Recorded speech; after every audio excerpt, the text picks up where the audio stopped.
ችግር የለውም 31 ሰራተኛ ቢባረር ማለት ነው የእናንተ ስለተሰራ እዛው ቅሩ በቃ ችግር የለም አትምጡ ብር ማትላቁ ችግር የለም ማንም ብር አይፈልግም። ዶንኪ ቲዩብ ሲሰራ እያንዳንዱ የሚሰራው በጎ ምግባር ኮሚሽን ይቀበላል። እሱም የሰራው ነገር አግባብ አልነበረም። ከገዳማት አባቶችም የመጡበት ቅሬታ ነበረ። ድጋሚ ለይቅርታ እንኳን ልብ የላቸውም ብዙዎቹ። ትንሽዬ ጥፋትህን ይዘው ለአመታት የገነባኸውን መልካም ስም ይዘውት ገደል ሲገቡታል። ፍቅራችሁ ላይ ቀንሱና ነገ ሳጠፋ ይቅር የምትሉበትን ነገር አስቀምጡ። ህዝቡም ደግሞ ጨፍጭፎት ነበር። እሱን በግል እንደ ምልክት የማየው ሰው ነው። ግን ማን ነው የሚጠየቀው? ይሄ ልጅ መታገዝ ያለበት መጣበቅ ያለበት ሞራሉን ልጠብቅለት የሚገባ ወጣት ነው። አሁን እንደ ግለሰብ ማንንም አይወድም። ጋይስ ያያችሁ እንዲህ ማለ ደግሞ እግዚአብሔር ምን ያህል ረጂ አምላክ እንደሆነ እንድታዩ ሄዳችሁ እዩላት። ገነት ንጋቱ እንግዲህ ተደራረበባት ገኔ። አንዳንዴ አየር መውሰድ ጥሩ ነው። በቃ ቁጭ ብሎ የእውነት ማስተዋል ጥሩ ነው።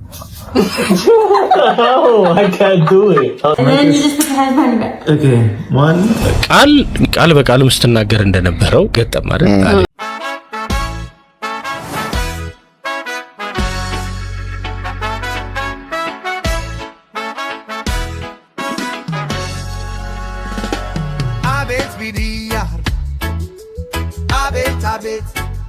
ሰላም ጤና ይስጥልን። እንዴት ናችሁ ክብራን አድማጭ ተመልካቾቻችን? እንዴት ከረማችሁልን? በያላችሁበት ሀገር በያላችሁበት ሰዓት አቆጣጠር እንዴት ናችሁልን? እኛ አለን። እንግዲህ ክረምቱም መጣው እያለ ነው። የተለያዩ ደግሞ ኩነቶች ተደርገዋል በዚህ ወቅት በዚህ ሳምንት በማህበራዊ ሚዲያው ትስስር ምን አጋጠመ የሚለውን በጋራ ምናይ ይሆናል። ማህሌት ካሳ፣ ዘመነ ቴዎድሮስ፣ እኔም ሳሙኤል በጋሻው አብረናችሁን ቆያለን። እናንተም ቤተሰብ ሁኑና አብራችሁን ቆዩ። ትንሽ ድምጼ ሻከር ካለ የሰሞኑ ትሩፋት ነው፣ የጉንፋን ነው። እሱን ተረዱን። ሊዘጋ ነው 31 ሰራተኛ ላባረር ነው ስል አይዞ አይባልም። አይዞ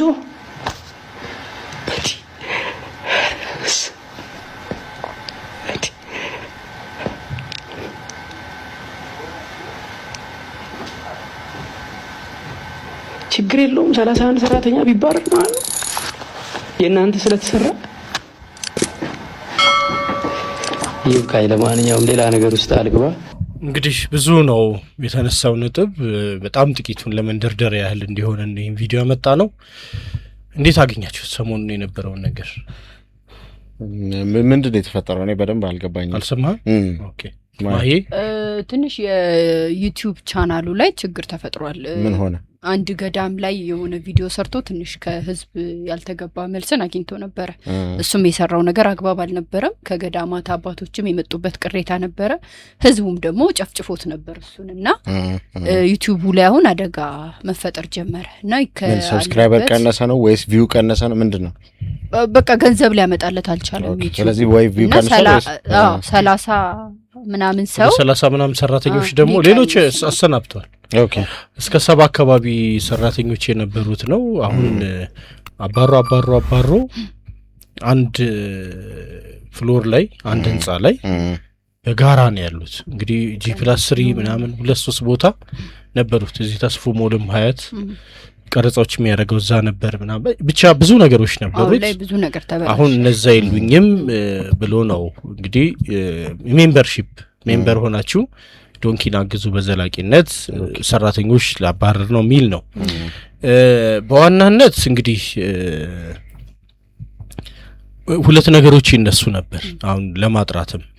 የመጀመሪያው ዶንኪ ቲዩብ ሲሰራ እያንዳንዱ የሚሰራው በጎ ምግባር ኮሚሽን ይቀበላል የሚል ነው።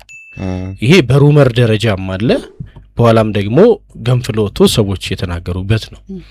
ሌላው የሃይማኖት ንጽጽር የሚሰሩ አሉ። ይሄ በእስልምናና በክርስትና በኦርቶዶክሱ የሃይማኖት ንጽጽር የሚሰሩ አሉ። ዋልድባ ገዳም ላይ ሄዶ ቀረጻ አርቆ ነበር። አሁን እንግዲህ ይሄ የመጨረሻ ስራው ማለት ነው።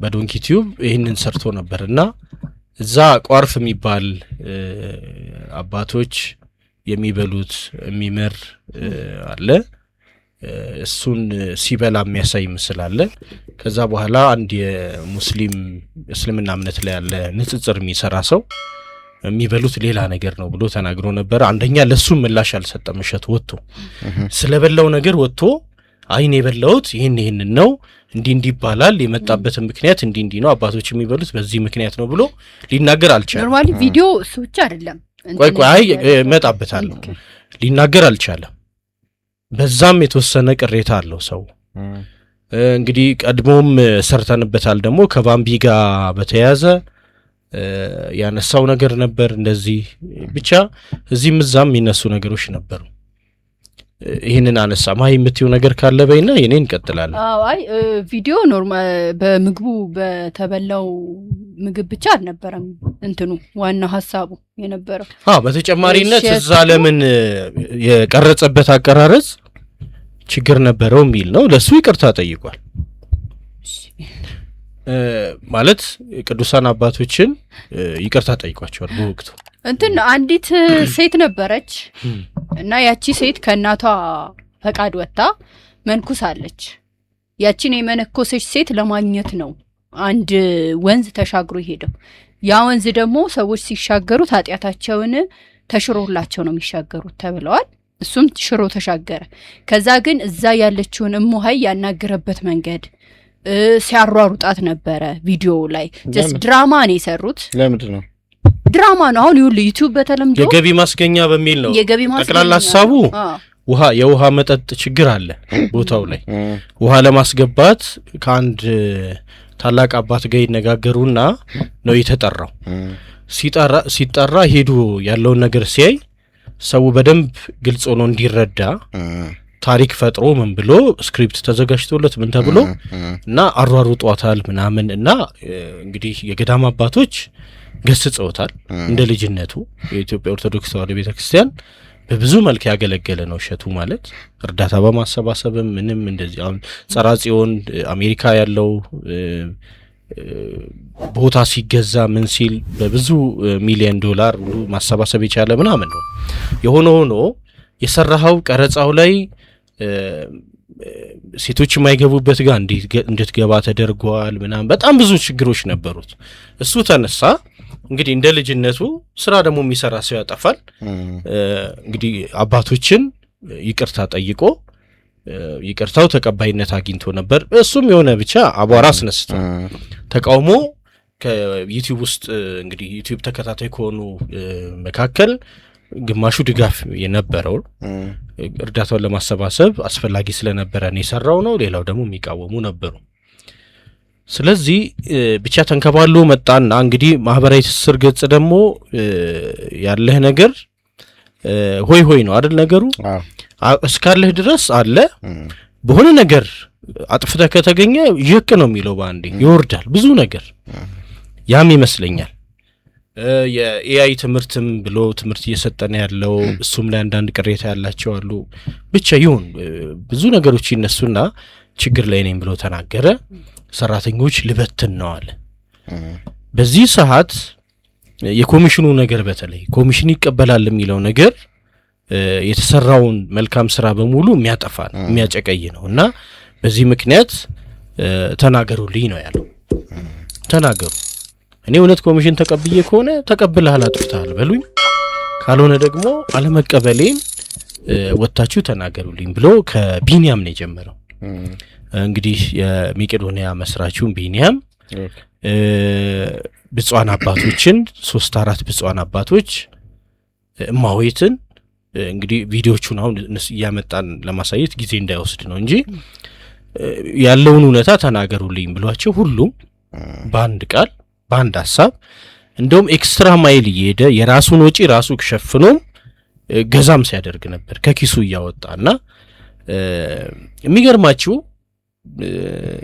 የሥራ ባልደረቦቹ አብሮት የተወሰነ ጊዜ ሲሰሩ ቆይተው በተለያዩ የህይወት ገጠመኝ ከሱ የተለዩ አሉ እነሱ ራሱ ቪዲዮ ሲሰሩ አይቸው 4-5 የሚሆኑ አብሮት የሚሰሩ የነበሩ እኛ እንዲህ ማውራታችንን እሸቱ ላይ ፈልገው ይችላል የውዳሴ ከንቱ እንዳይሆንም ምናምን ግን የሆነው ነገር እንደዚህ ነው። እሸቱ እንኳን እንደዚህ ኮሚሽን ሊቀበል ቀርቶ ከራሱም ይህን ያህል ወጪ የሚያደርግ ሰው ነው ብለው እንግዲህ የእምነት ምስክርነታቸውን ሰጥተዋል። ያለውን ነገር ይሄ ነውና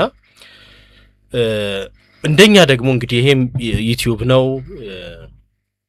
ይህንን እንኳን ስራ ለመስራት ምን ያህል ውጣ ውረድ እንዳለው እናያለን እንደዚህና እኔ ስለ እውነት በግል እንደ ምልክት የማየው ሰው ነው እሸቱ። በጣም አቅሙን ትልቅ ደረጃ አድርጎ በትልቅ ደረጃ የሚንቀሳቀስ ለብዙ ሰዎች ደግሞ የሥራ ዕድልን የከፈተ አሁን ባለው የኑሮ ሁኔታ እነዚህ ሰራተኞች ከሱ ቢወጡ ምናልባት ስራ ላያጡ ይችላሉ። ምናልባት እሱ ጋር ግን በነበረው ሁኔታ ላይቀጥሉ ይችላሉ። በአሁን ሰዓት ስራ መልቀቅ ምን ያህል ከባድ እንደሆነ የምናውቀው ነው። እሱ ራሱ ቢከሰት የሚመጣውን የማህበራዊ ቀውስ፣ ኢኮኖሚ ቀውስ እነዚህ ነገሮች ማሰብ አንዱ ነው። ሌላው ከሱም ፖቴንሻል አንጻር የሱ ስራውን ቢቋረጥ በዘላቂነት ነበረው ፔስ ባይቀጥል ብዙ ሊያበረክትልን የሚችለውን ነገር ይቀንስብናል። አንድ እሱም ያሳስበኛል። ሌላውና ትልቁ ነገር ለምሳሌ በዚህ ሴክተር ላይ ሆነ በዚህ የሙያ ዘርፍ ላይ እንደማልሁን ብለህ ነው እንደ ምልክት የምታስቀምጠው። ከምታስቀምጣቸው ጥቂት በጣት የሚቆጠሩ ሰዎች መካከል አንዱ እሸቱ መለሰ ነው ለኔ። ይሄ ኢትዮጵያዊነትን መውደድ ቤተክርስቲያንን ባይዘው መስጊድም ሙስሊሞቹ ጋር ሄዶ ያሰራው ነገር አለ። ሙስሊሞቹም ብዙ ስለሱ ያለውን ነገር ሲያቀርቡ ነበርና ይሄን ስታይ ይሄ ልጅ መታገዝ ያለበት መጠበቅ ያለበት ሞራሉን ልንጠብቅለት የሚገባ ወጣት ነው። ከዚህም በላይ ደግሞ ብዙ ነገሮችን ሊሰራ ያለ ነው። ለመጨረሻ ማነሳው ከዚህ ጋር ተያይዞ የገጠርም ፕሮጀክት አለው። ይሄ ገጠር ፕሮጀክቱ ምንም መብራት፣ መንገድ ምናምን የትምህርት ኢንፍራስትራክቸር፣ የጤና ኬላ ምናምን የሌለበት በቃ ይሄ ጭልጥ ያለ ገጠር ገብቶ ጠቅልሎ መኖር የሚያስብ ነው። እንግዲህ 5 ዓመቴ ብሎ ነበር። አሁን 5 ዓመቴ ካለ 1ኛ ዓመቱ እየመጣ ይመስለኛል። አልፏል ጊዜው። በእርግጥ የሆነ የቅድ ምናምን ሁኔታ አለ። ምንድነው ከሱ ጋር ተያይዞ የሚሰጠን ሜሴጅ? ብዙዎችም ወደ ገጠር የመመለስ ነገር ዝንባሌ አሳይተዋል። እንግዲህ እሱም ኢንፍሉዌንስ አድርጎም ሊሆን ይችላል፣ በሌላ ምክንያት ብቻ አላቅም። ገብሬም ከዚህ በፊት ሲያወራይ ነበር። ባንከር ራሱ ሆነው ሰምተዋል አይደለ? ባንከር ራሱ ሆነው ገጠር ሄደው ሽንኩርት ላይ ምናምን የተሰማሩ አሉ እና ጥሩ የሆነ ወደ ክፍለ ሀገር የመመለስ ዝንባሌን የመፍጠር እሱ እዛውን ለምሳሌ ጭልጥ ያለ ገጠር ላይ ሄዶ መምህር ሆኖ መኖር ነው የሚፈልገው። በቃ ህይወቱ ሙሉ የሰይፉም ላይ ተናገረው፣ በራሱም ቲዩብ ላይ ተናገረው ምናምን ጭልጥ ያለ መምህር ሆኖ ይኖራል። የጤና ኬላ ይሰራላቸዋል፣ ትምህርት ቤት ይኖራቸዋል ምናምን በቃ መብራትም ለሁሉም እንዲገባ ያደርጋል ምናምን። እንደዚህ አይነት ነው ሐሳቡና ትልቅ ራዕይ ያለው ሰው ነው። የእውነት መልካም ሰዎችን እስከምን ድረስ ነው ምንገፋቸው? ትልልቅ ሰዎች ሲወድቁ የሚደሰቱ ትንንሽ ሰዎች ደግሞ እያየው ነው። የእውነት በቃ ሰው ነው፣ በስራውም ሊሳሳት ይችላል። አሁን አንድ ባምቢ አበሻ እንግዲህ ከዚህ በፊትም አንስተነዋል። እኔ ምንም አላልኩትም፣ ግን እናቴ ብስራተ ገብርኤል ሄዳ አልቅሳበታለች ምናምን የሚል ነገር ሰማሁኝና እሷም በራሷ የምትጠየቅበት የምትነጋገርበት ነገር ሊኖር ይችላል። ግን ሰው እንዲህ ጥፋልኝ ሰው እንደዚህ ይሁን ብሎ ሰው ቤተክርስቲያን ሄዶ ሊጸልይ አይችልም። ከሄደም ደግሞ አግባብ አይደለም በራሱና የሆነች ነገር ብቻ ስትገጥምህ ያው የወደቀ ዛፍ ምሳር ይበዛበታል እንደሚባለው የሚረባረብ ሰው አይጠፋም። እና ፕሊስ ይታገዝ። መልካም ስራ የሚሰራ ታታሪ ትጉ ወጣት ነው። እኔ መልእክቴ ይሄ ነው። የአምባሰል ማር ቆራጭ ይወጣል በገመድ ነው ነገሩ። ጋይስ እያያችሁ እንዲህ ማለ ዛሬ ሕፃኑ ቂርቆስ ነው ያተረፋቸው። ተርፈዋል። ምንም ሰው አልተጎዳም። ተመስገን ነው ነገሩ። ተመስገን ያያችሁት ነው። እዩት እዩት ጉድ ነው ፈጣሪ ሲያተርፈው ይሄ የበሰበሰ እንጨት ያያችሁት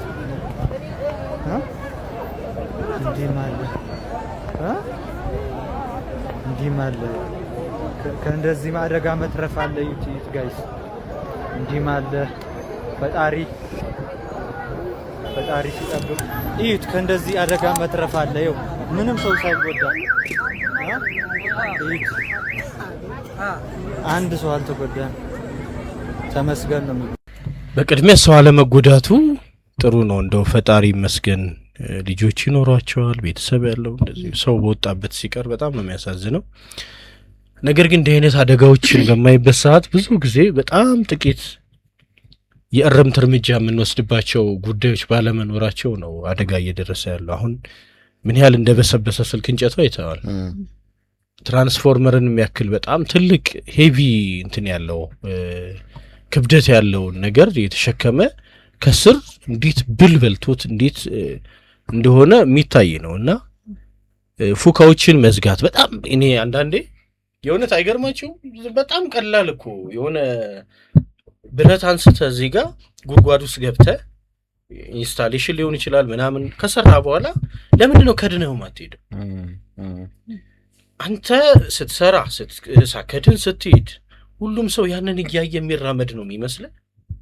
የእውነት እኔ በጣም ይገርመኛልና ክረምት ደግሞ ሲሆን እይታውንም በጣም አፌክት ያደርገዋል።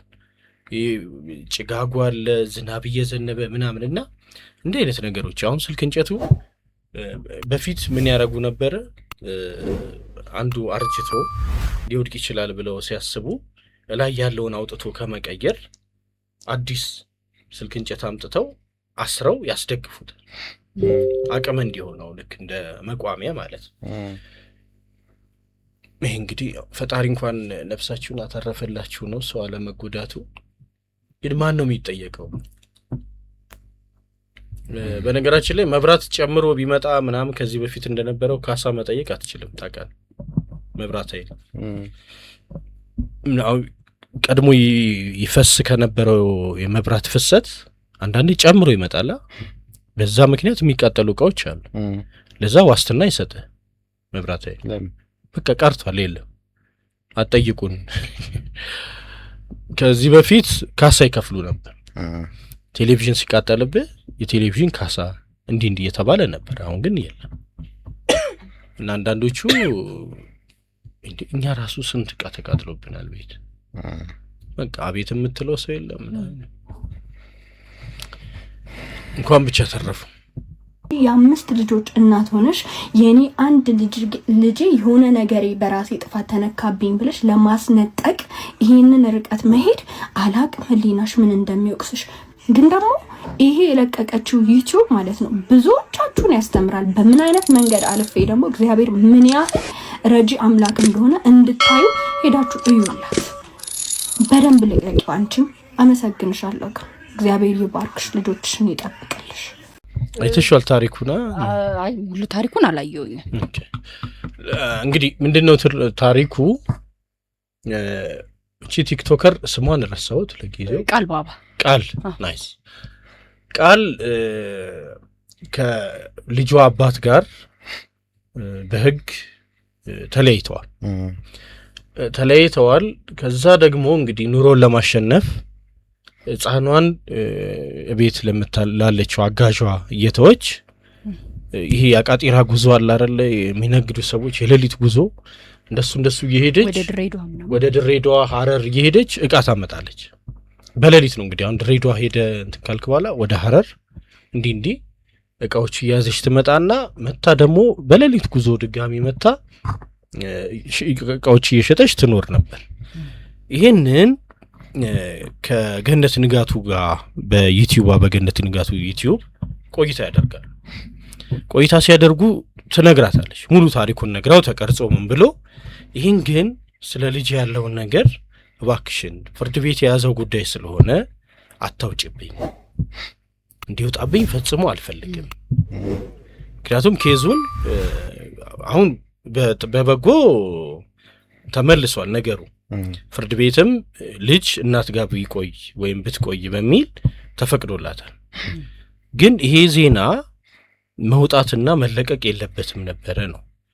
ከዛ ገነት ደግሞ ያው በነበረችበት ሰዓት ነው ሳሚ በነበረችበት ሰዓት ጉዳዩ ፍርድ ቤት ነበረ ከልጁ አባት ጋርና ሰራተኛ ላይ ልጄን ጥዬ እንደምሄድ አዳር ረጅም ጊዜ እንደማሳልፍ ከታወቀ ፍርድ ቤቱ ለአባት ይሰጥብኛል በሚል ስጋት ቁረጭና ውጪልኝ ብላት ተቆርጦ የወጣ ቪዲዮ ነበረ። አሁን በዚህ ሳምንት ግን ከቃልባባ ጋር አንድ ግጭት ተነስቷል። ያ ግጭት ምንድነው? ጉዳዩን ከኔ ተሻለ ታውቃለህ? የስጋ ቤት ማስታወቂያ አለ አምባሳደር ለመሆን ነው። ያንድ የስጋ ቤት አምባሳደር ለመሆን መጀመሪያ ኮንታክቱን የያዘችው ቃል ናት። ከዛ ይደውሉላታል ተነጋግራ ምን ብላ ለገነት ንጋቱ ትነግራታለች። ስትነግራት ገነት ንጋቱ ደግሞ በጎን ትሄድና ከነሱ ጋር ትደዋወላለች። ለአምባሳደርነት እኮ እኔ አርቲስትም ነኝ ምንም ነኝ ታዋቂ ነኝ እኔ ይሻላቸዋለሁ እሷን ተዋትና አይነት በጎን ምናምንና እንግዲህ ነገርየው ይሄ ነው። ቃል እንግዲህ ቃል በቃልም ስትናገር እንደነበረው ቃል በቃል ስትናገር ገጠም አይደል ያለችው ነገር ምንድነው? ግቡና ይውላት ያው ቪሎ ማግኘት ነው ነገሩ። በሁለቱ መሃል ግጭት ከተፈጠረ በኋላ መረጃ አለኝ በሚል የሚገርም እየቀነሰች ቲክቶክ ላይ መልቀቅ ጀመረች። ገነት ንጋቱ ይሄ እንግዲህ በሁለት ተዋዋይ ወገኖች ዩቲዩብ በሚቀርጽና በሚቀርጽ ታሪኩን በሚናገርና ያንን ታሪክ ደግሞ አስተማሪ በሚሆን መልኩ በሚያቀርቡ ሰዎች መካከል እንደተፈጠረ ኮንፍሊክት ቁጠረው የፍላጎት መጋጨት አምጥቷል። ስለዚህ ገነት በቃሏ አልተገኘችም ሙሉ ለሙሉ እዚህ ጋር ቁረጭልኝ ብላታለች። ከዛ በኋላ ምንም ሊሆን ይችላል ለምን አይጣሉ ብዙ ደረጃ ለምን አይደረሱ? ያ በሰላሙ ጊዜ የተሰራው ከዚህ በፊት ይሄን ነገር በጣም አጽንኦት ስታነሳ ሰምቻለሁ። በመልካሙ በሰላሙ ጊዜ የምታወራቸውን ነገሮች በኋላ አምጥተ እንዴት ታሰጠዋለ? እና ገነት ንጋቱ እንግዲህ ተደራረበባት። ገኒ አንዳንዴ አየር መውሰድ ጥሩ ነው። በቃ ቁጭ ብሎ የእውነት ማስተዋል ጥሩ ነው። ከነፂ ሞት ጋር ተያይዞ የተነሳባት ነገር ነበር። ራሱ ከትዳር አጋሯ ጋር በተያያዘ አንዴ ተፋታን፣ አንዴ ታረቅን፣ አንዴ ወለድን፣ እንዲህ ሆነ ምናምን ነው። እያንዳንዱን ነገር ስትሰማ ሌላም እንዲህ በእምነትም ዙሪያ ከአንድ እንግዲህ ሌላ እምነትን ከሚወቅስ ሰው ጋር ምናምን የሰራችውና አሁን ትንሽ ቁጭ ብላ ዩቲዩብ ሽቀላው ምንም ምናልባት ሊያሳስት ይችላል። የበለጠ ደግሞ ተመልካች ማግኘት ሊያጓጓም ይችላል። ግን በዚህ መጠን አሁን ማንም ሰው በእርግጠኝነት ገነት ንጋቱ ጋር ሄዶ ኢንተርቪው አይሰጥም። ዋስትና አይኖርህማ። አንተ በሆነ ወቅት ስሜታዊ ሆነ የተናገርከውን ነገር ቢጠቀምብህ ሰው ማለት ነው። ያ ነው የሆነው። በጣም ብዙ አቧራ አስነስቷል። በነገራችን ላይ አሁን የሳውራው ቀላል ሊመስል ይችላል። ማህበራዊ መስቀልቅል ነው የሚያመጣው። በእርግጥ ፍርድ ቤቱም በጥሩ ነው የበየነው። ልጅ እሷ ጋር እንዲቆይ ነው ልጅ የተፈረደላት። ግን ከዛ በኋላ ደግሞ እየቆራረጠች ማውጣቱ ምናምን ነው ቅሬታ የፈጠረው። ይህን ይመስላል እንግዲህ እንማር ነው ማይጠቅም ጉዳይ ስለሆነ 1 2 3 1 2 I can't move. Okay, now you gotta stand, spin. That's easy. Let's see that. Okay, here we go. When I'm back. The other one back. Left shoulder. Breathe 5 times. Rip both arms out. Put them down. Try to get back up. Do this.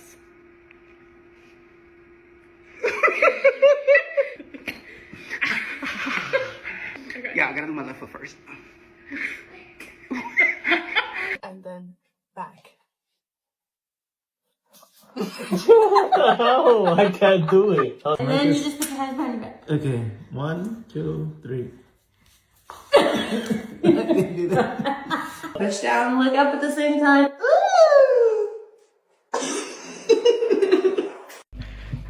ከነዚህ ውስጥ የምትችለው አይ አልሞከርኩም። ኦኬ ልዩነት አለን ይመስለኛል ከሴቶች በደንብ ነው እንጂ አለ። እኔ ማለት እንፈልገው የምትወዱኝ የምታደንቁኝ እኔ ከፍ እንድል የምትፈልጉ ሰዎች ከዛሬ ፍቅራችሁ ላይ ቀንሱና ነገ ሳጠፋ ይቅር የምትሉበትን ነገር አስቀምጡልኝ። ዋው ያሲኖ ብራዘር እኔ በጣም ነው ማከብረ አንተን ኮሜዲያን ብቻ ማለት ይከብደኛል ከዛ በላይ ነው። ግን አንድ ነገር ልንገርህ እኔና ኢትዮጵያ ያለ ፓርትነሬ አንድ የቲክታክ ቻናል አለ ኦልሞስት 8 አመት ሊሞላው ነው 2.1 ፎሎወር አለው በወር እስከ $700 ያመጣል አሁን ላይ እና እኔና ፓርትነሬ 50-50 እንካፈላለን 350 እስከ 400 ይወስዳል።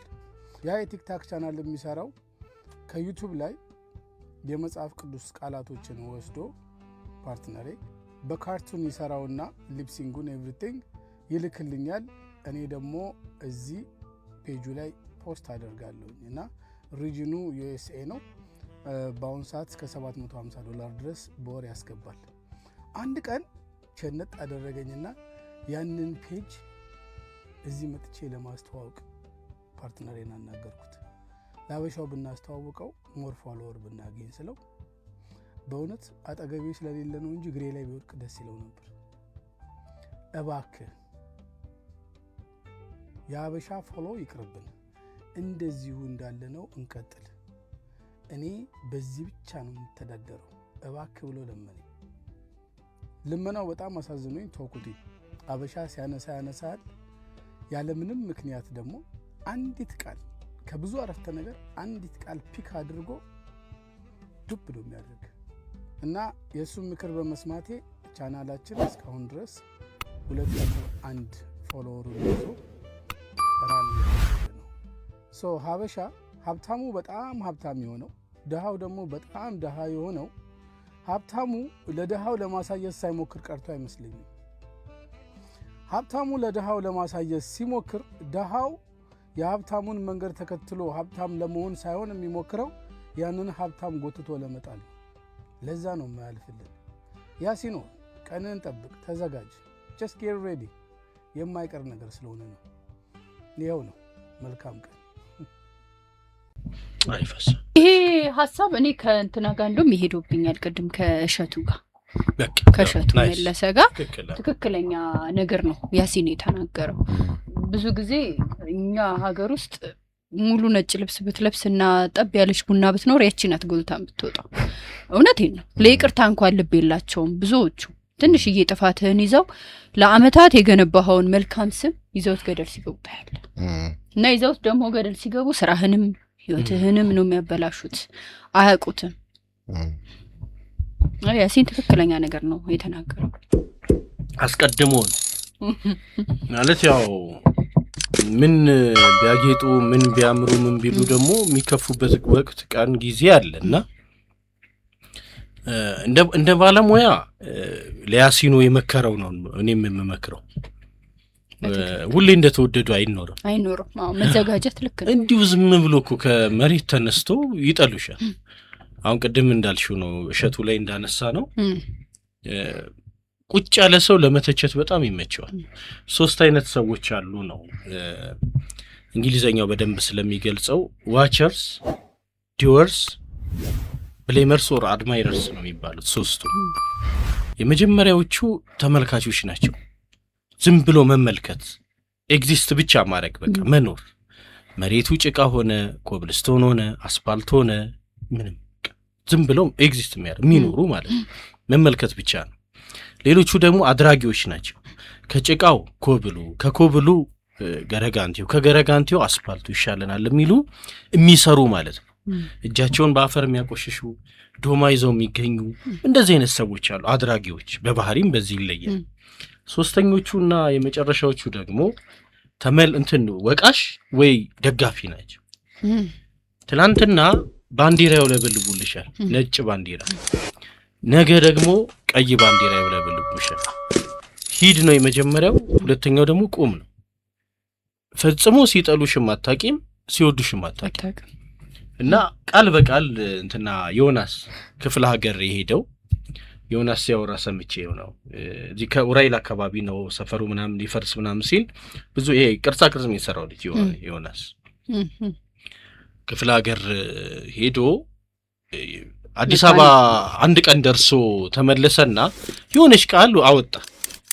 ሲያወጣ ያቺን ቃል ይወስዱና እኔ ወድህ ነበረ አሁን ግን በዚህ ንግግር በጣም አስጠልተኛል ምናምን አሉ ሲሉት ለአንዳንዶቹ የሰጠው መልስ መጀመሪያ ስትወጂኝ ወይ ስትወደኝ እወድሃለሁ ብለህ ነበር ወይ አሁን ስጠላኝ እወድህ ነበር ጠላው ለማለት ግን መጣ ብሎ ሲናገርም አስታውሳለሁ። እና በተቻለ መጠን መለየት ጥሩ ነው። አሁን እንደ ግለሰብ ማንንም አይወድም። በነገራችን ላይ ማሂ አሁን የራስሽ ገጽ አለሽ ቲክቶኩ የሚከተሉሽ አሉ። የሚከተሉሽ በሙሉ አድንቀውሽ አይደለም የሚከተሉሽ።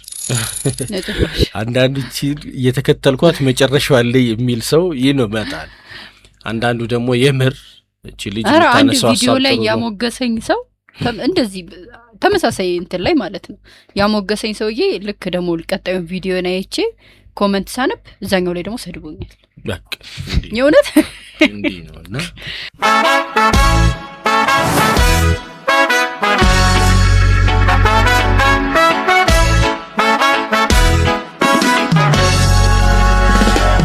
አቤት ቢዲያ አቤት አቤት